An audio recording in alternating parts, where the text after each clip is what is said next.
नमस्कार और स्वागत है आपका हमारे स्पेशल सीरीज आई मैटर्स डेली में। क्या आप जानते हैं कि काला मोतियाबिंद एक ऐसी बीमारी है जो इरिवर्सिबल ब्लाइंडनेस का बहुत बड़ा रीज़न है। हमारे देश में ये करोड़ों लोगों को अफेक्ट करता है। सबसे बड़ी चिंता की बात तो ये है कि ज़्यादातर लोगों को तब तक पता नहीं चलता जब तक उनका विजन काफ़ी हद तक ख़राब ना हो जाए।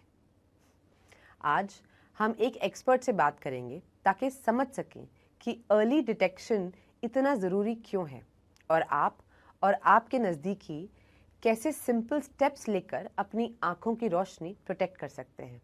तो चलिए शुरू करते हैं और रोशनी डालते हैं इस साइलेंट थीफ और साइट पर। तो डॉक्टर साहब, रिसेंटली मैंने काफ़ी सुना है काला मोतियाबिंद के बारे में, जो चुपके से ब्लाइंडनेस का रीज़न बनता है। क्या आप हमको बता सकते हैं कि काला मोतियाबिंद एग्जैक्टली होता क्या है और कौन से रीजन इसके लिए जिम्मेदार होते हैं? ग्लोकोमा को अक्सर साइलेंट थीफ ऑफ विजन भी कहते हैं, क्योंकि इसमें जो हमारी आँख की नस होती है, जिसको कि ऑप्टिक नर्व कहते हैं, वो धीरे-धीरे सूखने लगती है। तो एक बार अगर ऑप्टिक नर्व सूख जाती है, तो फिर इसका इलाज कर पाना संभव नहीं होता है। शुरुआत में ग्लोकोमा जो है उसके लक्षण जो है वो दिखाई नहीं देते हैं, इसलिए पेशेंट को पता नहीं चलता है कि उसको ग्लोकोमा है।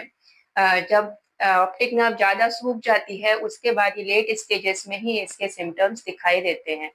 तो इसके ग्लोकोमा के मुख्यतः जो कारण होते हैं, उसमें पहला कारण तो ये होता है कि बढ़ती उम्र के साथ में ये बीमारी ज़्यादातर देखने को मिलती है। इसके अलावा जो शारीरिक बीमारियाँ होती हैं, जैसे डायबिटीज़ है, हाइपरटेंशन है, हाई मायोपिया है, जो ये सब इसके मुख्यतः कारण होते हैं। इसके लिए जो है ये ज़रूरी है कि 40 की उम्र के होने के बाद हम नियमित रूप से आँखों की जाँच कराएँ, इसके पहले कि हमें ग्लोकोमा के सिम्पटम्स दिखाई देने लगें। तो अगर मुझे काला मोतियाबिंद हो जाता है तो सबसे बेस्ट ट्रीटमेंट ऑप्शंस क्या होते हैं और क्या इमीडिएटली मुझे सर्जरी करानी पड़ेगी? क्या ट्रीटमेंट काला मोतियाबिंद के टाइप और स्टेज पे डिपेंड करता है? तो ग्लोकोमा में बेसिकली इनिशियली सर्जरी की ज़रूरत नहीं पड़ती है। इनिशियली जो है ग्लोकोमा को ड्रॉप्स के द्वारा कंट्रोल में किया जा सकता है। इसके अलावा ज़रूरत पड़ने पर ओरल मेडिकेशंस यानी मुँह से लेने वाली दवाइयाँ